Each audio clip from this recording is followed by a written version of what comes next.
Njumedi no asuguswa utie no ene said ye munyina munim no enche ye beko Academy of Art and Sciences ho na Information Ministry the government achievement update no ebe bremo na ene the minister in charge of trade and industry and ebe kasa on the industrialization drive and the achievement so far. Enti ye beko akofa the abremo but new science eka ene se the national organizer of the NPP, Mr. Same Ewuku, ne car has been involved in an accident at Jeso Konongo Road. And this is what he just sent. Or say, just escaped an accident off the Jeso Konongo Road on my way to Koforidia.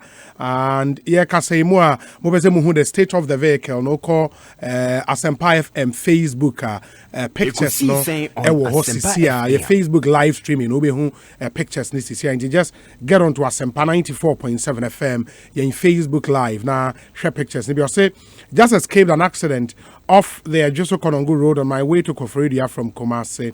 This was after I had gone to train party organizers and volunteer groups earlier in the day. A tricycle crossed my vehicle just after a Jeso and lost control over the brakes and ran into the vehicle carrying me and the national organizer. My vehicle veered off the road and in the process got damaged. Together with my driver, we escaped a near fatal accident. I've been on the rounds training party organizers and mobilizers ahead of the elections and was in the Western North yesterday in the company of Justin Kodua Frimpong, YEA CEO, Nanatima Boache, Deputy Coordinator of the Free SHS, Mark Sasu Mensa, CEO of the Computerized School Selection and Placement System, Mamiefia Koto, Deputy CEO of Maslock, and Alfreda Abuaje, the Eastern Regional Director of Maslock. The same team from the Western North was in the Ashanti region for a similar training this morning. To weigh any, reporter and Sakamu Amushe Facebook, the damage caused to the vehicle. Yeah, he's fine. Ain't he or no? Samia Uku and the team, no, Ubia escaped unhurt. Ain't he omoye fine car na damage. It's also the narrative. Now let's just say tricycle ya bobo ya no. Anameboa. Ose. Aboboya. Aha. Aboboya eba be crosse ono Samia Uku ne car.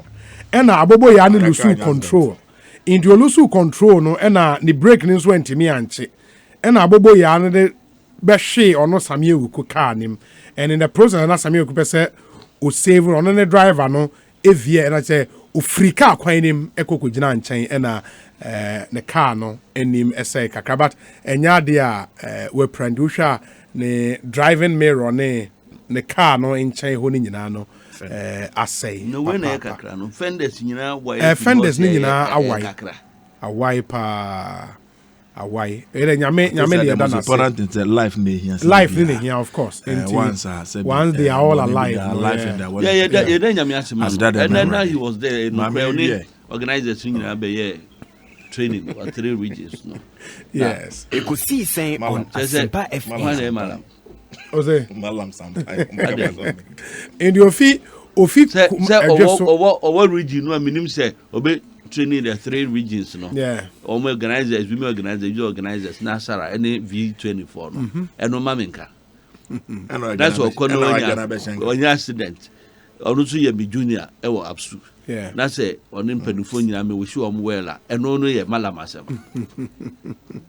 malams and pipe okay no but we wish Samia and scholars well yeah be here say nyina obi ejuma na ye no enye of course every time of the day dia ye nam ana adwe nwumre unam so to unam santa wa bre usi ukasa ebia na hwe be driver for kwa no ho ye mobo no oso ebia na ono so abna so agisa otwi wakasa enti nyame ana eguso ebo ye ho ba enti 2016 ni ekọ nsuta kwa ma beposo na ye fi nsuta ekọ kwa man yes nsuo no gugu the president that no candidate na me ne guy ba ko na atwa kwa homa women organizer na another lady ne wo kapa ne du kro ba ke friend atonsu Ekosiisen on Asempa FM. Flyers ni bi. Etuma wo mo. Na me sorry a, yes be release seat belt. Yes. Me release seat belt am etuma me tram within a minute or two asan me can seat belt. Na ka ba ku di anim. A ball bibi na 10 face say. Tina say a veer off. Na you fortunate. But be a can for because they cause by convoy. Yeah. Na dua kese bia eni ho. Na bo eni ho na nsuo no so air 20 no. Ya call be 70 meters. Na nua no e chi ties no. Na ya ka na na say na release belt no ti me kon e bo 20 me free ho nom na na me call hospital. Na doctor Ankobia no wo me pa na chichire na de chi na say sanding to aso. As president no kwa man kan chiro bia. We want him in campaign times in same be say na so it take attention. Na media for no be pie so no. Na do say na say mu ya ma no. Na obi be a crank. Nti ya na ya kwantu na etu no Jack. Enya boko say ya na crofodi atem say no. Many otoku no they wonder madilo. Nya be fam western region. Edru be ko drew Ekosiisen on Asempa FM. Na means na they have to admit us to the hospital. Oh. Yes, one they drive you. We drive no brother we aje. We drive no we brother aje. Me say oh child campaign. Na one day me come in to no dwapo na. You dey pick up na. You go see a can tie front tie. E 12 okra. Oh. Obi kai you know we dey nyame na enti ba wonim say ye kan so because West 2012. Yeah. Nyame na boy ba. Me community driver any one that person kwa. By 12 midnight. Na me pick up ku team ateche bim Jack say hono na minim kwan ni na 12 ekobo 12:45 midnight hwe na ka bia to ho ye kwayem uni ni pakro ndc alaji sani oh okay obepie ho ena ai wo pede hanam susu be pede wa onu ka na winch boto ena ofa chense na otwe me ena etuko we nti ya na asem no unimu tira we said that ba anajo za 12 minutes na o kwen nei ni a legacy change 12 midnight do address you general election no mo okay general election you kwaya adwuma no say okogura na se ade no hu ya no we ka yentra Asempa studio kwan uni election no na say ade the proper we dey the proper kwan mo adwuma no dey we fam o obi sometimes 3 a.m.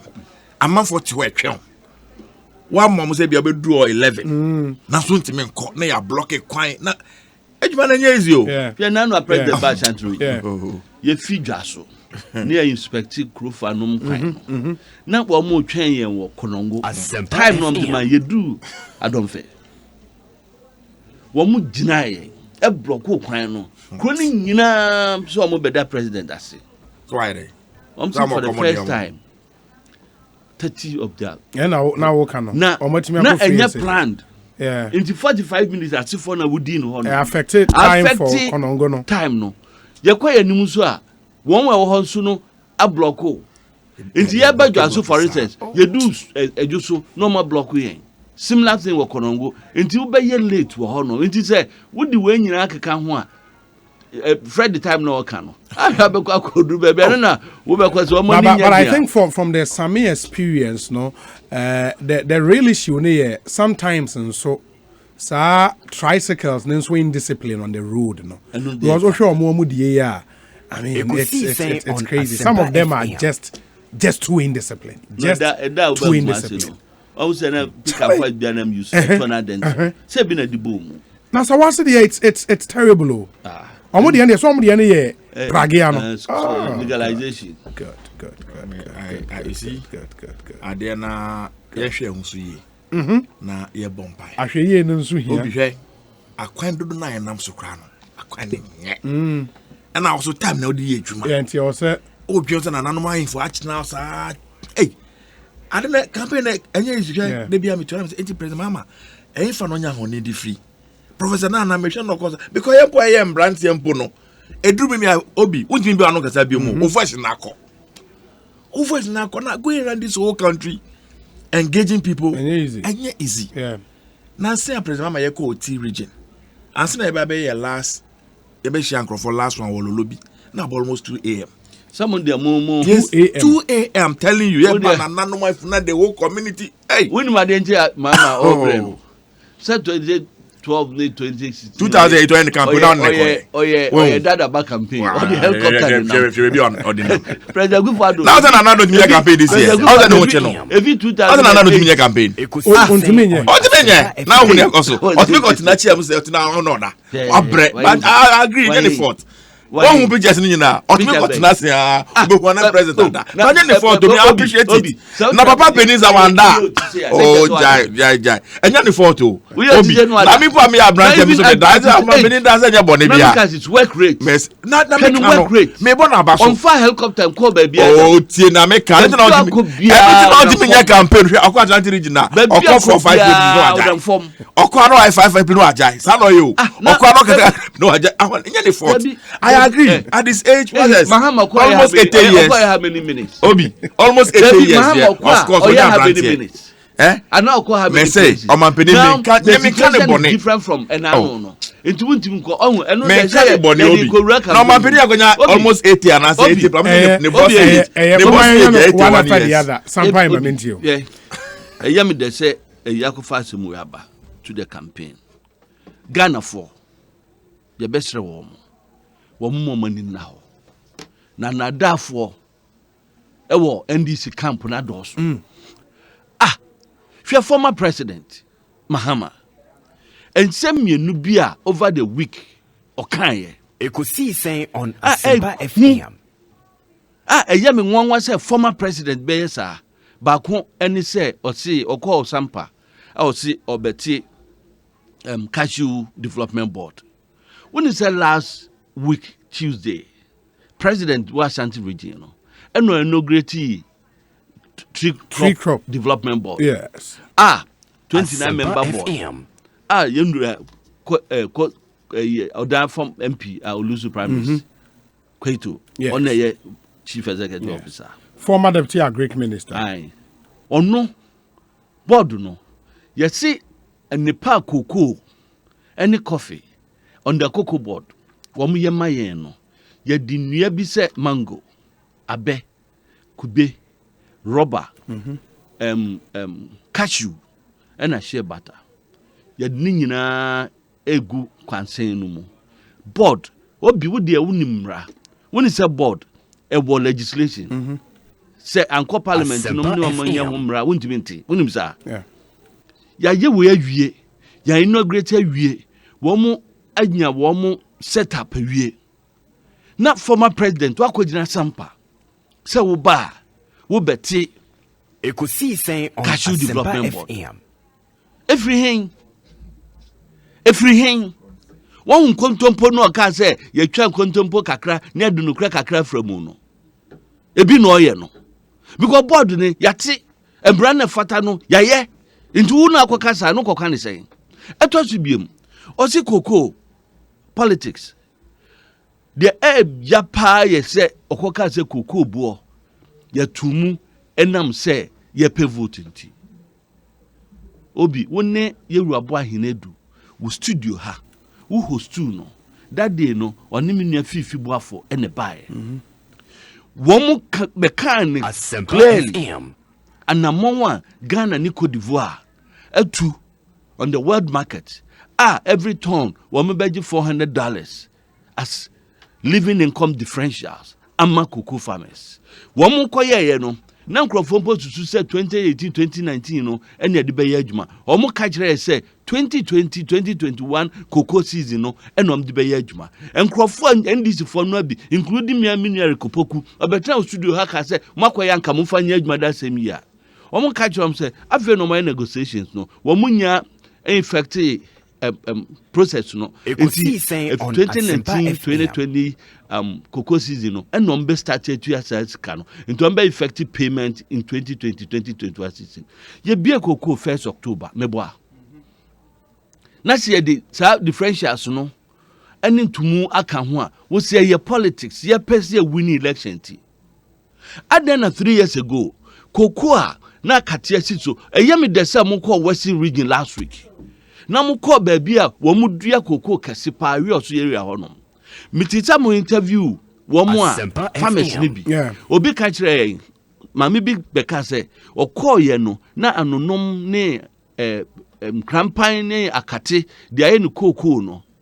na ɔte acres no not me to get about 10 bags na aban ebetwa ni nyinaa eguye na oduru hɔ no enka osu na emom wo mu twae no eka bia so man 1000 Ghana or so 1000 Ghana ena wo mu san dua bɔde ema no na sei bɔde kura otwa no esumbo echen mikoko no koko no so agina kama meboa rehabilitation enya honko mikrom chichuere wo ma ye bi ho all other places are omoye enye the cost of doing that no eya ban po cost enye wo farmer no ba ko so beka hand pollination asem osi wo mo buy no first na ompene so afi opene so ma wo mo na omo ya na omo ye fom nko a na afi ohun se mfaso wo so no ono akɔpa ntwede nti wo mapon adwuma no asan bɔ wo mo pa na ɔyɛ soro hɔ osi ni koko no wate anya mfaso a mo de biato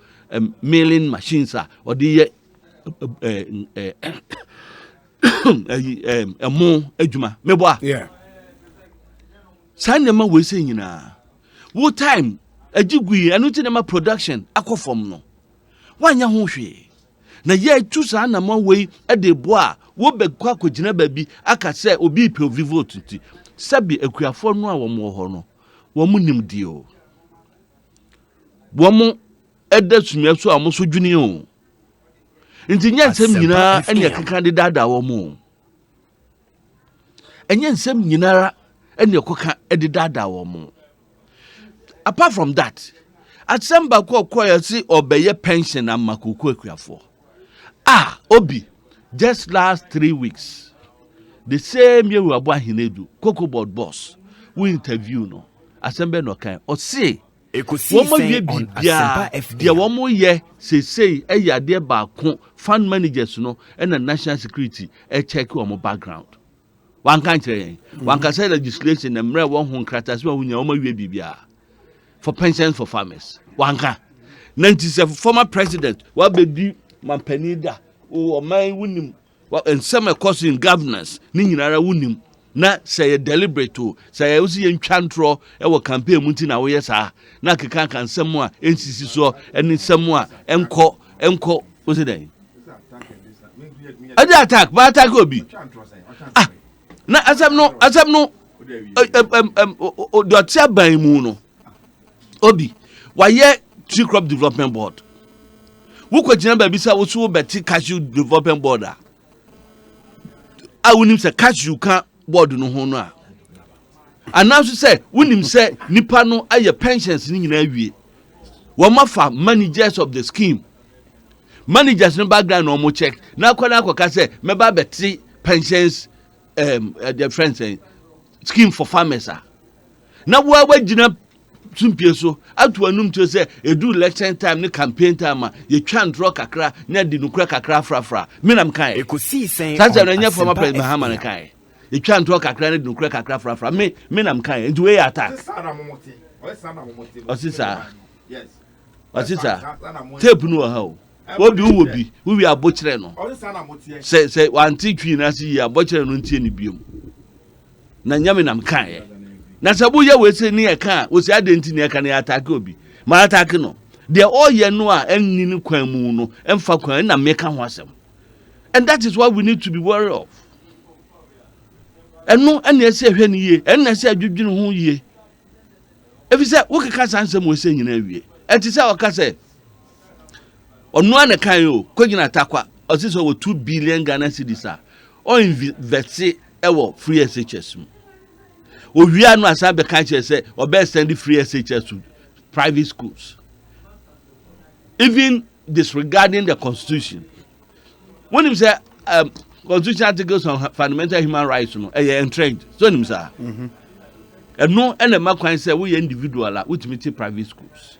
Into answer na wo ba kwa yes idea no. Esa wo amending no. Wo be amending through referendum. A car debate to referendum the pano.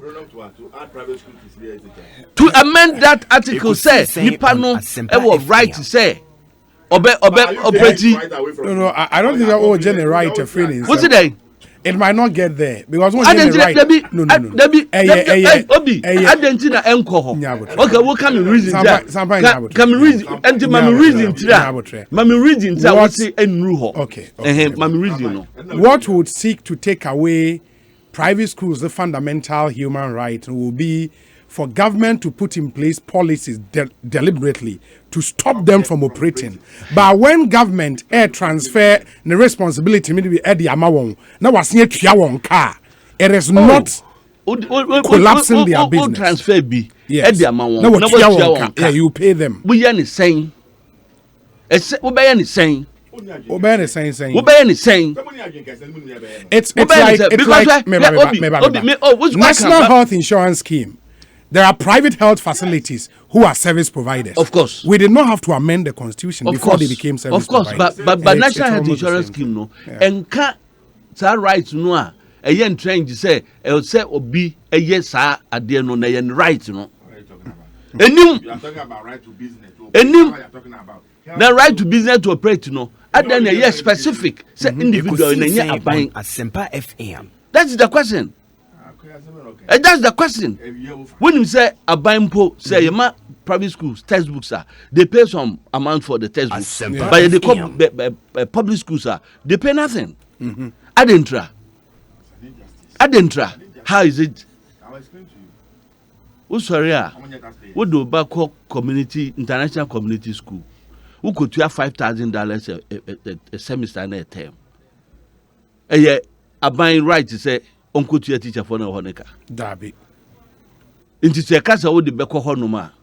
Sancrofono, how much are you going to pay them? It's what you agree with them. They're saying into a new public schools, no, a bay pana, a bay cosro. Because me, you try me 4,000 Ghana cedis. Set me tried there or Anglican Senior High School. That's will be one international community school. Yamano. $2,000 and $3,000 a month. Or calculate by cities, ma, saying. About 15,000 cities. And to say, no, aqua tini pay no so, any me, a beji pay. Announce to say, who could to ask Canamano, announce to say, would be becoming there. Sir Omono, if government should bring them onto free SHSR, you are not going to pay the teachers. You are paying school fees for students now. And let me say, private schools, no. Yeah. How do they run them? And your fees, no. Absolutely. And one would be teachers, yeah. One would be utilities. One would be a manager school, no. And the Biara. And it said, or do until now, private schools now. One fees, no bono, add public schools. Yeah. And I'm saying, or no, never to teachers, no. The teacher worker, that's true. And I mean, my example say, what could be international community? And that's why I don't think if government wants to implement it, not say possible so it will not be compulsory. Every private school should be on board. If government agrees with the association, say, okay, yeah, we are not talking on suppositions. No. So government, no. So government agrees. Say, yeah, per se, about private schools, sir. Yeah, open saying the Triama public school. This is how much we'll pay for you. If you are interested, come on board. If not, at the simple. What's all the at the call private school? That means to say managing the private school. No, one more teacher for one more built in as for no. Sikano au de beko akotuyano. And no say a call a quiet man. No boy. Fees no mujino. And then I say man. No one was have scan crown. You release my school soon say. And then the Anglican High School. You bring 100,000 Ghana cedis so. And never purchases out by a number of which is called now one more a supply. Yeah, that's true. Into such cano, say be a gardener, a war. I moved the door to one flowers home. One bed there to ya, and one bed charging crano, a stress car now. Because the senior high school concept, I can't try. It's a decision that private schools will have to make. In the Delanum, Ekasa, you're victimizing head teacher, be say, or the extra fee. Into I would decide to come a manage public schools. Do you think it's enough about 50 international private schools now? That's why it will be a choice. If you like, you join. That's why it will be a choice. But you make it said the Osikano you are making it say a blanket to cover all. And na me just say when yinara enti am say entitled asem no on say me no mienu any Fred on cry on can be ye me no mienu ka asem no ya ma wo mo etie na hu say it could be a choice if you say e ho nhihye no enye better sa enye better sa enti yentwa ntrom famfra no kre no eno na me kan de akwasisu no yentwa ntrom famfra no kre no eno na wo mo ye no ba me no minim say President Kufado na mo bon to Ekosiisen on Asempa FM some o kire ni nyuma waye no Ghana ni biara yehu de si na no mfie 9 ye code dum so mu mfie 9 me si da bia se mo meka na fie ha me ba dum TV ye be hye program ase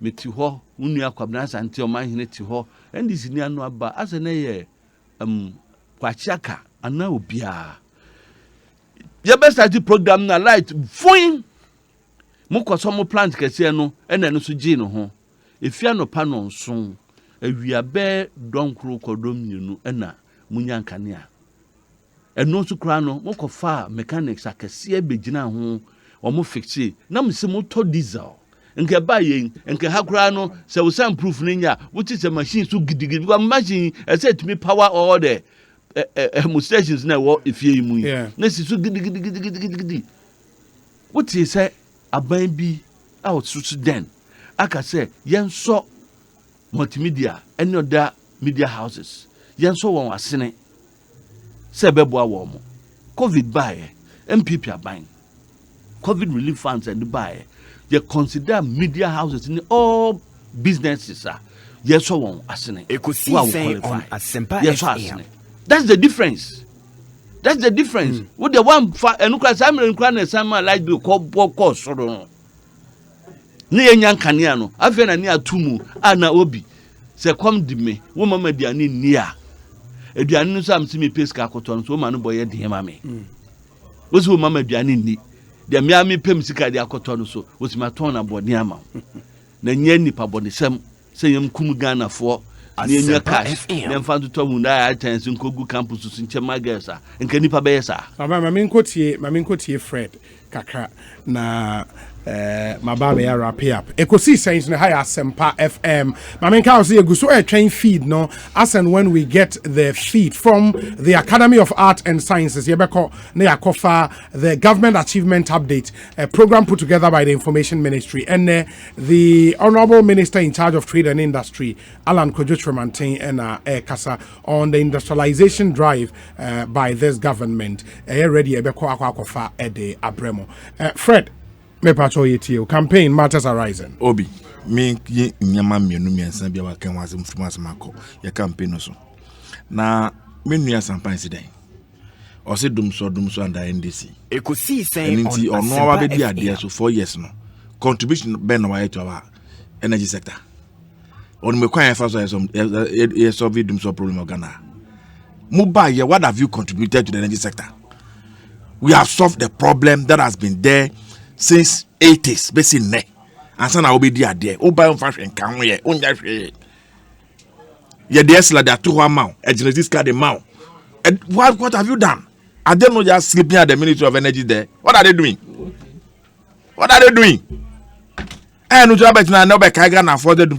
What role did you play in fixing them so? What role? You have no twin thing. Or say yes, you best extend the phrase that call secondary school, private schools. Who need the blueprint? Who share? What better now? Conjecture and then say, as we say private school, you have say OB preparatory school. Now school fees are charge you 3,000 Ghana cedis every term from students. Now by say okay, free set na no. You ma every student be 1,000 Ghana. Na nunti you ba mo 1,000 Ghana. Our phone be so. Nenye we are. Have they not supported your school to also run? Have they? Hold it, me be sasem. Because you are really concerned. Oh, because I'm here new. What is the concern? Say, private school are buying tuition. Students in school no mutiana, editia, friend teacher for salaries in their community. And the criminal person teacher for salaries. So definitely must be a way out. because banks cannot be corner ain't mean to access for salary ain't mean nyama aban schools aban na school dying private school no na see on school dying on na turn the books on na ye ni bibia aban ye weni na de maye but can who say nkrofo no private schools no omo ye Ghana for nkola o omo to taxes a wo for to taxes so and it's aban to support you omo say be omo de be ba fema who tin bet na han condemn and you don't need to go and amend the constitution and somebody can implement that policy.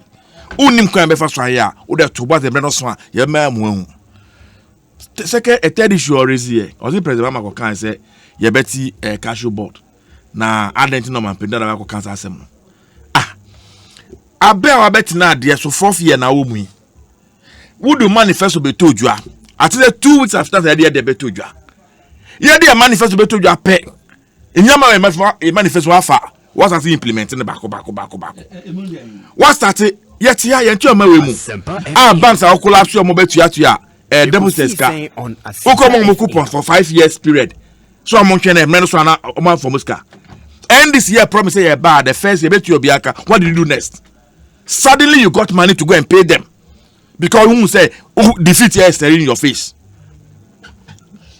even Okada say me buy here from the beginning now share the conflicting information ministers so who blueprint na they have met with their leadership. Oh, they wanted to do it. About is vice when we were talking, I kept quiet. I sat here. What is here? And to say, I can't say a baby been a new to the Mikakoya. What man can watch them? Cocoa farmers is already a dear out here on for all these years up until last week on Apenico now, I say, increase cocoa price now to the farmers. Only 40 Ghana spend on the actual for all the years about the idea so. Mom said defeat is staring your face into ye increasing mom no go to abamaye omo to my you near bar na say be fair kwem so na ateso and na just keeping sir for another 4 years. You think they don't know? Unkrofo no mo ho na mama ban e mom free fertilizer free munje na mfa mbo adwuma na kwenim mo buy a mo fertilizer meton mom 80 Ghana cedis e bi ntimi nto mo fertilizer go to warehouse e may be prayer reason so you saw the videos I dey go tue egu ewure mu a ekweni bi akwaso ko say da konefu no to please akwache no. That is why you did to cocoa farmers. Now suddenly I say president Mama cancel be say nti wo so mo ye. Yes e be insurance amount ma wo say you are doing it. And say manifesto na mo implement here. Mo implement na yen so yet what don't you have cocoa board? And tell na one can say all the tree crops now can do cocoa board as here. You are claiming say you about to create another new board. And so be soon back no so okay me cash they are free that out 3 plants I be devil fra. And now take up on. Why do you think say we should govern the way you want to govern when we know say you don't mean well? You are doing just for the sake of elections. Why your mom research mo say there no atija mo lose elections. And say mo tita mo di mo san kan kanyama na mo ye. And see in pacho this cocoa farmers are can want them. NDC by president Mama say ukwa senkre guani ni mpotem ho ye do cocoa. Now share nkrase nkrofoti a ka krant mi kwa kwan ye. Na enuti oye kokoro ja momo Asempa FM for 4 years I bet na there so contracted ma pamo nyina fra kwan so ebia ye adwuma adu 70% completion 80-90 some of that roads what pamo bet na fie ama adwuma na my say completely in the name say ye koye auditing of the contracts Asempa FM report ni yesif Abraham so a otikwa pai now the man maybe na ebi to at the office na nuti adwuma na store mo anya hwe 4 years after kwasha ase a o say ekuafo ne bo abaso. What have you done? Ye de ye be yesese bi adwen hoyi eni ni papa kuti obi ukaya ansa na ye be de manifesto ababonse ye ka say da bi ye ko Ghana fo nyina nan so ye ko bi so ma to adwen say edem pa no mo hwe enim say we di ade a asaban ye mom na omontom that time ye nuanom no mo sre ye ena ya adwen asa ena enim na ye be ye nti ena enam ye. We went around the entire country. We met with organized bodies. You can sit here and say whatever you want to say. It was based on that. And they produce a manifesto from the People's Manifesto. Nyame hiya Ghana for. And no more catch and the team to some manifesto him. Yes, say, yes, I buy now ya bar or man penny bush and fafa the juicy parts of a human. Nebe the chief fafa.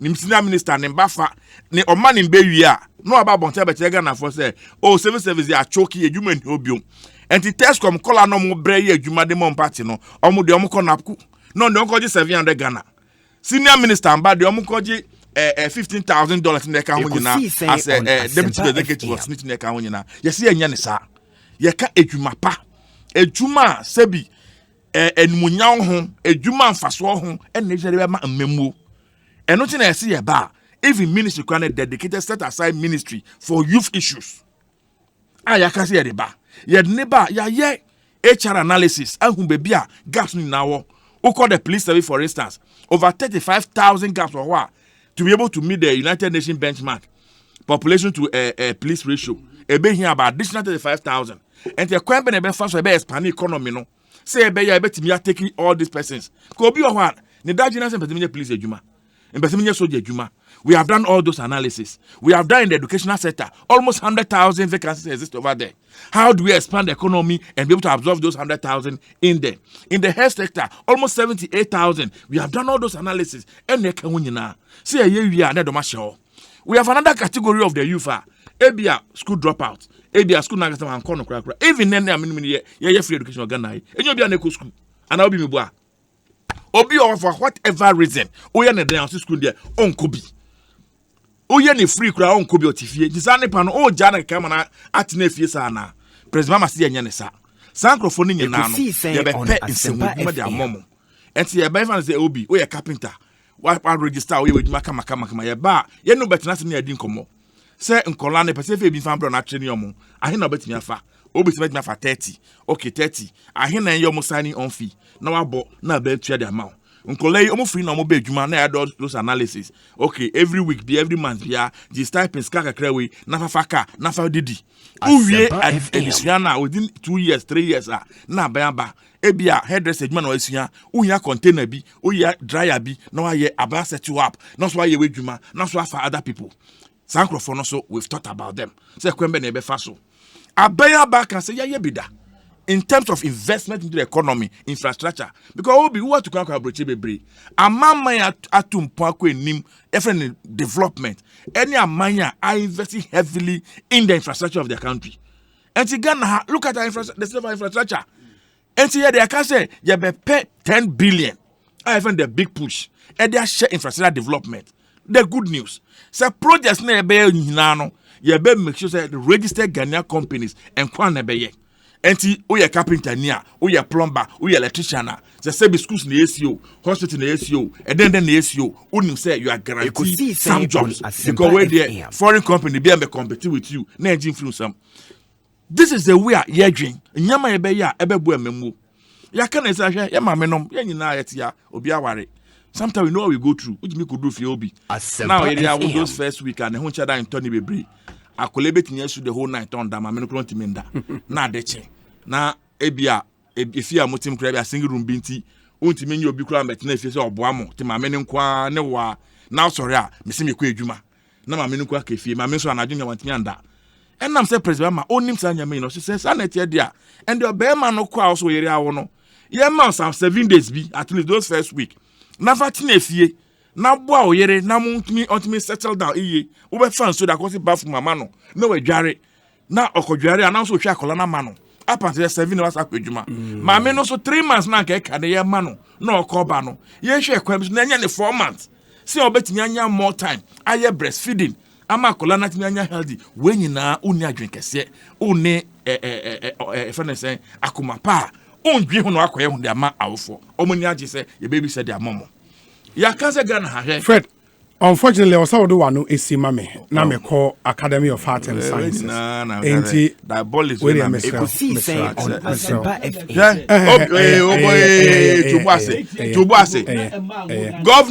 governance.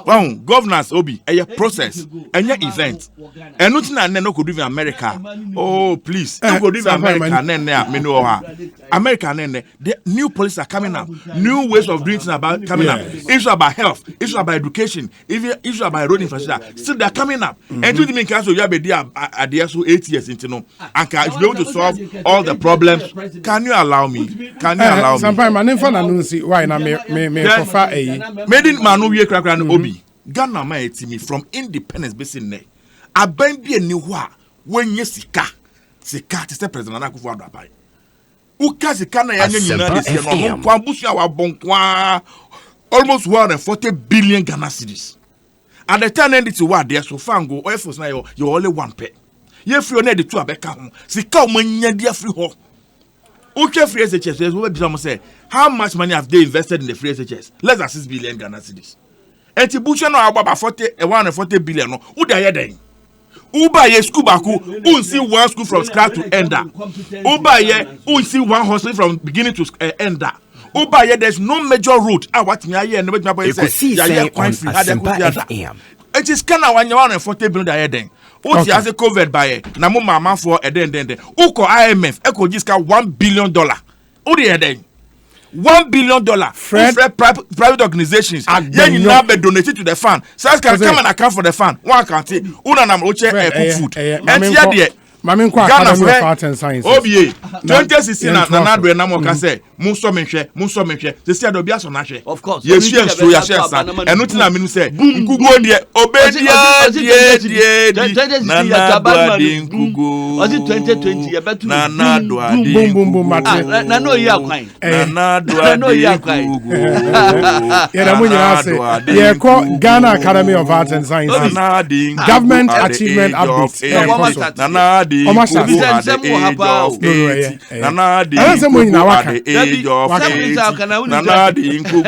age of 8.